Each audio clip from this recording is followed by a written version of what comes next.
Hello, my name is Stephen Redman and welcome to Pastor's Library. This is the channel where we discuss everything to do with theology books and comment on recommendations and ideas for you to read. Maybe recommending books that might be on a reading list for your seminary course, your bachelor's or master's degrees in theology or biblical studies, or simply books that have caught your eye in someone else's home. So today we're going to talk about a particular commentary series. If you like what we have to say, please remember to give us a thumbs up on YouTube. Remember to subscribe and to click on the bell. That way you'll be notified when we release a new episode. And why don't you comment in the notes below, because that will be great to hear from you. So today we're talking about the New Testament library. The New Testament library is actually a very high quality range of commentaries, and as the title gives it away, they're all New Testament, but these are very worthwhile books. They've been available in hardcover. I'm not sure that it's easy to get them in hardcover now because of the price. All the ones I've got in softback, and just to say, I really like the pages in between the covers, but the softback covers are probably the lowest quality I have ever encountered in a commentary series. This one, which is by M. Eugene Boring, which is an unfortunate name, I'm sure you'll agree, which is the commentary on Mark. I just cannot put into words how disappointed I am with the cover. There are lots of commentaries on the market that have a soft cover, which are twice as thick, 10 times as hard wearing. These covers are very easy to fold over. I mean, in fact, this one had some kinks in it when it arrived, and I have to say, I don't think you can really blame the postman for that, or even the packager, because simply these are just so easily blemished. Having said that, I still think they're worth buying, particularly when I think I paid £35 for this commentary, which is 482 pages and originally published in 2006. But if I'd have wanted the hardback, it would have cost me £120. And I do not pay £120 for anything, really. I'm not sure what's worth £120 in a theology book. But this is the same text, and it's a very, very good text. I did mention the author's unfortunate name because I think it is worth saying the text is not at all boring. In fact, I found Mr. Boring to be engaging as well as being academic.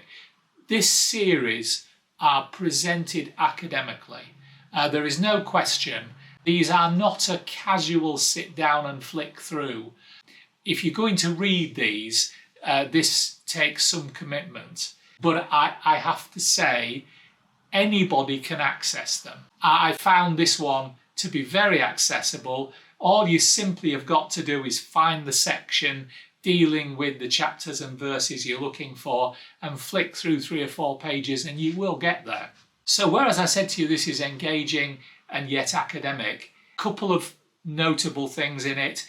In the first chapter in verse 6, where it talks about John the Baptist eating locusts and honey, I was reminded when I was reading it of the first ever question I ever asked my first pastor in a Bible study I went to, which was, is this right that John the Baptist ate locusts?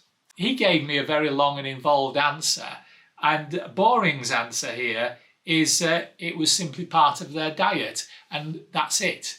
And I felt slightly let down by that. But I have to say, that's probably just my mental state from the exhaustion and stress of asking my first question in a Bible study. And I have to say that in general, Boring gives very, very good answers to questions. His discourse at the end of the book, of Mark 16, where he talks about it is his belief that the book definitely was designed to end in verse 8, where he says it was trying to invoke a reverent fear in the reader. I was very engaged with that argument. I found it easy to follow. I found it very believable. And I think his way with words I found preferable to other people who have made the same argument. So I think he has really got something to say. This is a good-sized commentary on Mark. It's a newish commentary. It's certainly got a number of years in it yet. I really think this is a valuable commentary to have, despite its soft cover. Another one of the Gospels that I've acquired is Luke, which is by John T. Carroll. Now, this is written in 2012. It's 554 pages. So again, it's a good size. It has, of course, got the ultimate quotation on the back from Joel Green, who is probably considered to be the premier commentator on Luke in our generation. And he recommends it. So if Joel Green recommends it, we all should have a look. What I would say to you is this is, again, an engaging commentary written from an academic point of view.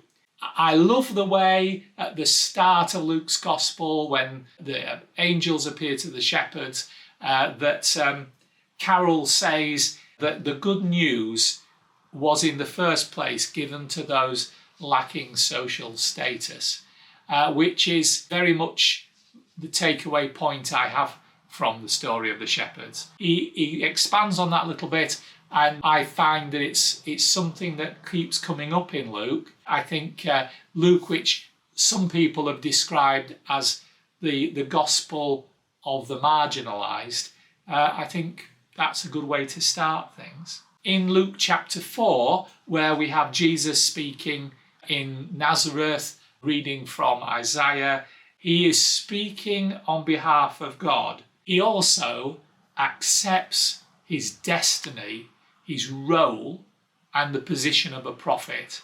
And he is making a bold assertion. And I love the way Carroll talks about Jesus's expression of Isaiah and that bit which we probably all remember. I also looked particularly in the incident with Zacchaeus. And I love the way Carroll talks about Jesus' use of today in this instance and in other instances. You know, when Jesus says to him, "Today I will come to your house," and so on. That's a very meaningful suggestion, and I felt it was delivered very, very well. Carroll also, like Boring, has a very good bibliography. In fact, the bibliographies in general in this series are well worth engaging in. And if you know anything about me by now, a bibliography is worth buying a book for if it's a good bibliography. Okay, so amongst the other ones that I have so far collected, I've got the Hebrews one, which I would buy immediately because it's written by Luke Timothy Johnson, who I have admired an amount of his work. This one is published in 2006, 402 pages, a great bibliography, one to dive in and swim around, and you will come out with fish in your teeth.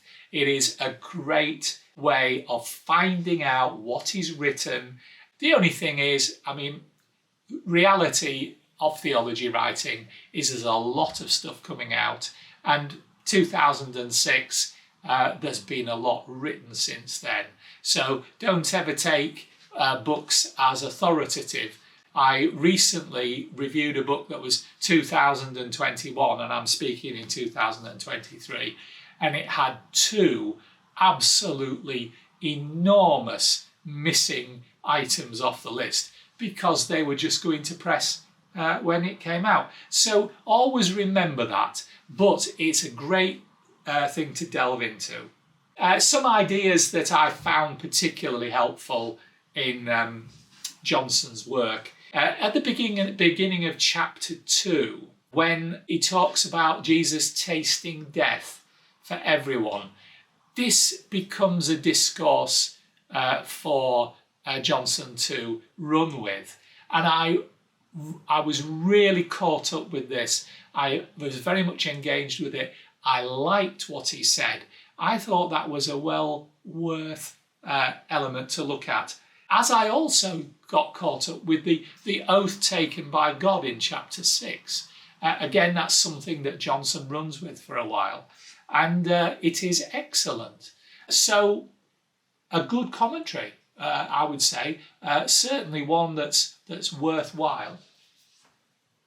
Now, this one by Lewis R. Donaldson is 1 and 2 Peter and Jude. And if you want to go straight to the back to look for Jude, you'll find it's in the middle between the 1 and the 2 Peter. And what I would say is this book, which was published in 2013, 301 pages, when you consider the size of Jude and the size of 2 Peter, this isn't too short a book to deal with all of them.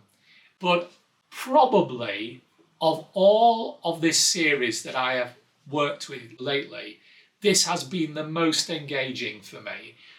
Probably because I do have a personal strong interest in Jude, but it's written academically, but the language is accessible to all. What I would note is that if you're looking through 1 Peter, for example, the momentum of the themes that the author picks out, he runs with that momentum and keeps them popping up.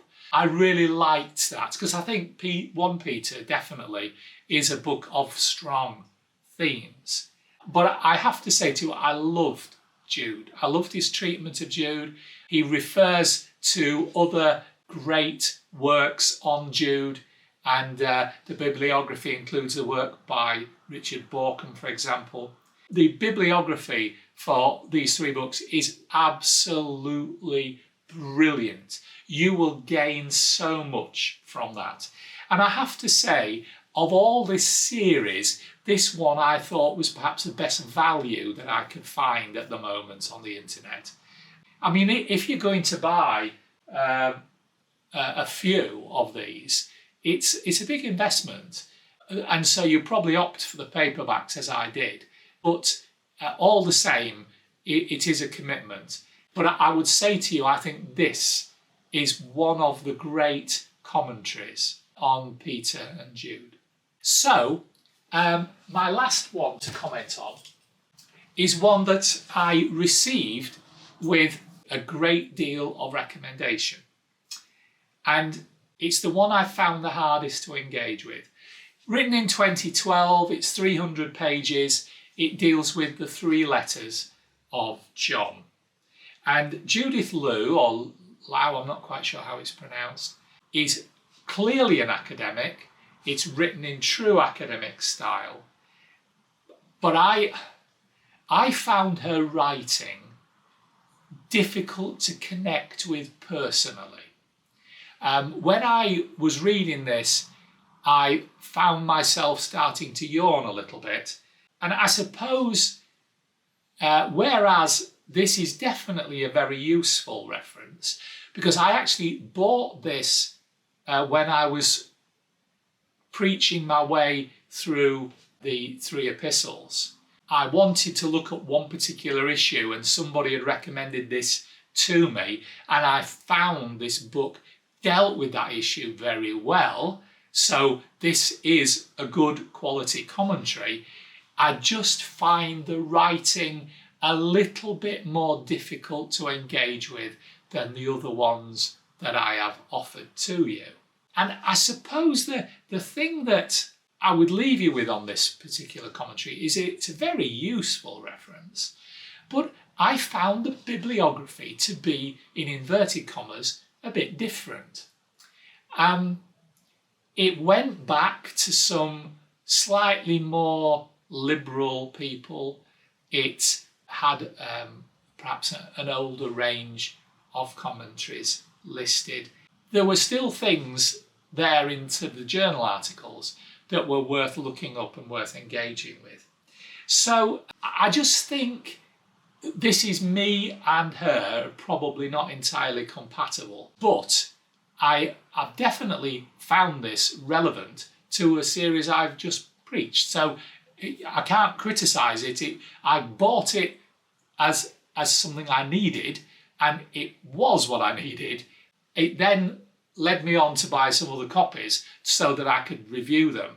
But the other ones have been, for me, much more engaging books.